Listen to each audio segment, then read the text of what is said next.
किसी गांव में एक साधु रहता था। वह जब भी नाचता तो जोरों की बारिश होती थी। ऐसे में जब भी गांव वालों को बारिश की ज़रूरत होती तो वह साधु नाचता और फिर बारिश होने लगती थी। फिर एक बार उस गांव में शहर से 4 लड़के आए।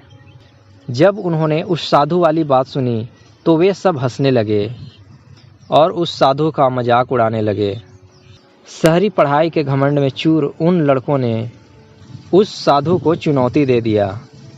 उन्होंने कहा कि यदि इस साधु के नाचने से बारिश हो सकती है तो हम लोगों के नाचने से भी बारिश होगी।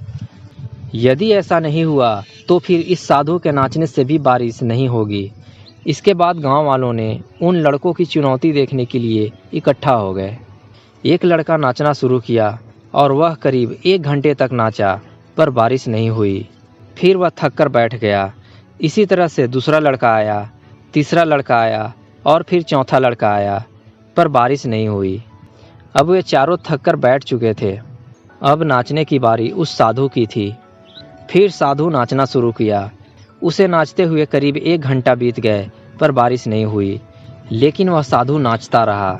इसी तरह से 3-4 घंटा बीत गए और वह नाचता रहा। वह थकने का नाम ही नहीं ले रहा था। धीरे धीरे शाम होने लगी। फिर उन लड़कों को लगा कि अब वे जीत जाएंगे। तभी आसमान में काले काले बादल दौड़ने लगे और फिर जोरदार बारिश शुरू हो गई। यह सब देख वे लड़के चौंक गए और उस साधु से माफ़ी मांगते हुए कहा, आपने यह कैसे किया? साधु ने कहा, जब भी मैं नाचना शुरू करता हूँ तो मेरे दिमाग में सिर्फ 2 बातें होती है।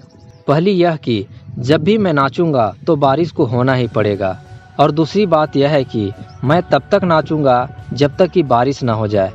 दोस्तों, इस छोटी सी कहानी में सफलता की बहुत बड़ी मंत्र छुपी हुई है। यदि आप अपने जीवन में कुछ बड़ा करना चाहते हो तो आप उस काम को तब तक करना जब तक कि सफलता न मिल जाए।